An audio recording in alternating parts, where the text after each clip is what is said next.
بالنسبة للكتاكيت كان واحد متقرم صار له 3 أيام. اليوم الصبح لقيته ميت. أما ذني مثل ما تشوفون قدامكم الوجبة الأولى لقحتهن لقاح ثلاثي.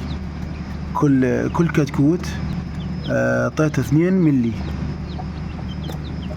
هذنيش الأربع الأخيرات اللي هن من الوجبة الأخيرة، بس حبيت أصورهن لكم تشوفوهن. بسم الله ما شاء الله. وراح إن شاء الله أنظف مكانهن وأرتبه ونفحصهن، خاف بيهن قمل على مود أبخلهن من هذا العلاج اللي عندي. هسه أنا حاليا بالليل أطفي القلوب، ما أقدر أغطيهن لأن الجو حار، بس أطفي القلوب على مود البق. شغلة ثانية راح أجيب غاز وأبخ القفص داير ما دايرة والمخزن كله أبخه بالغاز على مود نخلصه من البق بالنسبة للكتاكيت وبالنسبة للطيور. وهاي الدجاجة الكاركة الأسبوع الآخر هم أنا راح أفحصها وأوافيكم بالمستجدات، أشوف شنو اللي جواها شادات أو لا، وش كم كتكوت راح تطلع لنا إن شاء الله. هسه راح أشوفكم آخر أخبار الطيور اللي موجودة بالحظان. هذا الفحل لحد الآن نايم على بيضات مرته.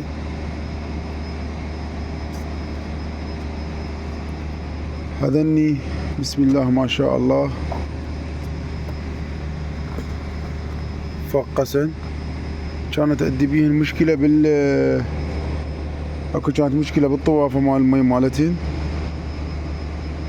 بدلت لها الصوندة وهسه الأمور طيبة.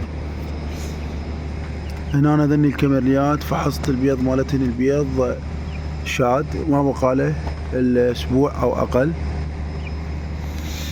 هنا أنا ذني نايمة عليهن طابوقة، هذا البدرنج الفحل وهذيك الطيرة لحد الآن ماكو أي إنتاج. هنا الشوامل بيضا، البيض الجديد بس بعدني ما فاحصه، انتظرهن شوية 4-5 أيام وأفحص البيض. ومثل ما قلت لكم إذا شاد راح أبقيهن، وإذا ما شاد راح أسفرهن. الشباب هذا الفحل اللي كسر البيضة ذاك الأسبوع، هاي البيضة هسه مالته ما شادة، راح أذبها وعندي ذنيك الأرافل البيض أكو بيض شاد راح أزرقهن هنا جواها ذني، يعني بيض شاد ما بقى له إلا كم يوم ويفقس، لأن هذني صار لهن هواين بيضات. هاي الدجاجة مالتي شوفوها فروجة وحجمها كبير، بس الوزن مالتها ريشة باقية، بس ريش والعظم، لحم ماكو. هذا الشريط مالتها مال الحبوب وماكو، ما شفت اي نتيجة. قالوا لي فطريات، اعطيتها هاي الدورة مال العلاج مال الفطريات، حرامات لونها حلو وحجمها زين، بس ماكو اي نتيجة. هنا الزاجل هم نفس الوضعية. الطيرة اليوم اخذتها للدكتور، مثل ما تلاحظون ذيلها نازل، قال لي اكو بيها صاير ناسور. وهذا العلاج اعطيتها حباية هسه، وباكر الصبح اعطيها حباية، وراح استمر الصبح وبالليل عسى ولعل انه تستجيب للعلاج. هنا انا ذني الكاميريات فقسن البيض مالاتهن، يعني ما داورت ببيضهن. هنا الجماعة داورت بالبيض مالتهن، فحصت البيض، وحدة شادة ووحدة ما شادة، طلعتها ذبيتها. هنا الأرافل بسود، الأفراخ اللي جواهن أنا همين كنت ما متأكد من عدن، بس بسم الله ما شاء الله أرافل بيض. اللي جواهن. هنا الزوج الثاني الأرافل البسود فحصت بيضهن شاد. هاي أخبار الحظان. هاي اللي كسرنا بيضهن، لأن وحدة هسه راح أجيب لهم بيض، لأن هذا بيضهن ما شاد. الشوامل راح أوفر مو هسه، أفحص بيضهن بعدين. آخر أخبار الطيور اللي موجودة بالحظان.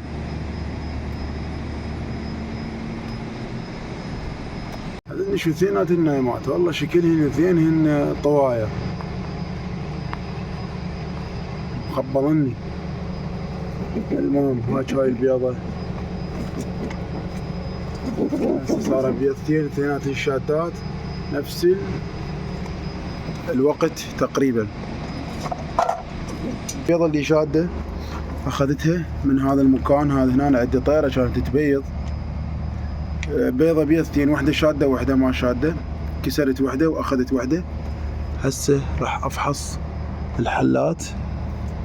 هاي هنا تك بيضة، هنا ماكو شي. هاي هنا ايش عندنا؟ بيضتين.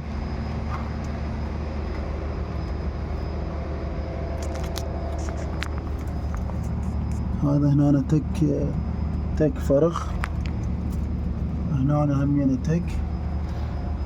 بسم الله ما شاء الله. هاي صار لها هواي. اذا ما عايفتهن يعني على حسابي انه ذني على موعد تفقيس. هذين هنا عندنا فراخ طالعات، هنا ماكو شي. هاي هنا فقسن. هاي هنا بعدي بيضات، هنا ماكو شي. ذني فارغات اثنيناتهم. بعد وين عندنا؟ هذني هنا تك فرخ كان اثنين. هذني هنا فراخ اثنين فقسن جديد. خلينا نفحص البياضات، ناخذهن جوا. خلي اشوف لي بياضات افحصهن، اخذهن جوا الكاميرليات. بالنسبه للطيور اللي ظلن هنا نشنت هناني مثل ما قلت لكم بالحلقات، اللي جواهن بيض واللي جواهن افراخ فقط. شويه شويه راح اسحبهن، اوديهن بذاك القفص البارد واخليهن شويه يرتاحن، ما يبيضن ولا يتكاثرن، شويه خليهن يرتاحن. هذني الطيور اللي بقن هسه حاليا هنا بهذا القفص هن طيور جواهن افراخ وجواهن بيض. انتظرهن الافراخ الكبرى اللي ينزلن هن يقومن ياكلن، والبيض يفقس، اللي يعيش يعيش واللي يموت يموت، وبعدها احولهن بذاك القفص البارد. هسه صورت البيضات وحسبتهن وحفظت الحلة اللي بيها بيض وكم بيضة اكو بالقفص، على مود ما يبيضن ورايا باكر او عقبه او يرجعن يتكاثرن. لان بس هذا الانتاج هسه حاليا اللي راح يطلع، وراها اسحبهن بذاك القفص البارد واشوف اشدلهن الحلال لو اخليهن شويه يرتاحن شهر شهرين. نوافيكم بالمستجدات ان شاء الله. اللي نحتاجه هسه حاليا هذا الفحل يراد له طيره. هذني الاثنين همين اتاكد من عندهن صحيح نثيه وفحل لو طواير اثنيناتهن، ما اعرف لان شاك بيهن انه هن اثنيناتهن نثايه. لان ذاك الاسبوع لقيت 4 بيضات، يعني ما معقوله طيره واحده تبيض 4 بيضات. نشوف شلون يصير. هاي الطيور الوجبة الثانية بالقفص الجديد، شوفوا شلون واقفات العودة مرتاحات، لا حلة ولا سلة ولا زق. وهذا نيتشه همينه من نيتشه 3.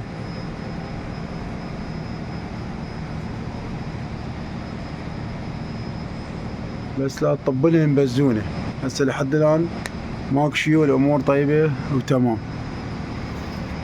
بالنسبة للثيل مال حديقة البيت مثل ما جاي تشوفون، اكو اماكن طالع بيها الثيل، واكو اماكن راح اجيب لها هذا النص راح اجيب له كيمياوي، واكو ريش بالموضوع. خل اشيك الطيور، خاف البزونة صامطت لها واحد. هاي الرارنجة عود بس اخضر مو يابس. هنا هاي الشجرة همينة زينة ما شاء الله. هاي زينة نجحت، بس الدجاج اكلها. هذا هيك نوع من انواع الورد. هاي الرمانة بسم الله ما شاء الله.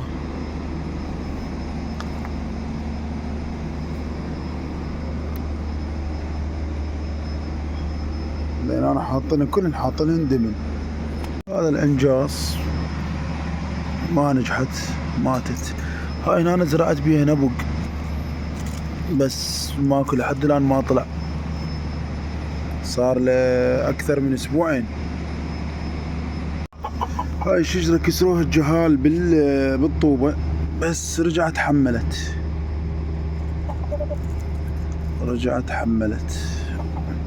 هاي الشجرة اكثر وحدة هي مستفادة، لان الأطوارة مال المي مال الطيور بيها فضلات الطيور، فأنا أذبها هنا.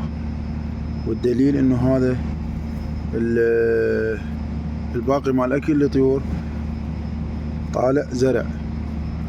الحنطة والإذرة والشعير والدخن كلهن طالعات، وهي همينة بدأت تدفع من جوا. بسم الله ما شاء الله. هاي هنا أم وردة. الزيتونة همينة أمورها طيبة، وتاخذ شوية من الفضلات اللي تطلع من الحيوانات، فارتفاعها ودفعها كل زين. هاي الشجرة عندي ماتت. هاي الياسة بسم الله ما شاء الله خير من الله. وهاي الرارنجة، هاي الرارنجة قديمة، اما الرارنجة الجديدة اللي زرعتها ماتت. هاي وينها؟ بس هاي الرارنجة قديمة. هاي وينها؟ هنا أنا مشتولة.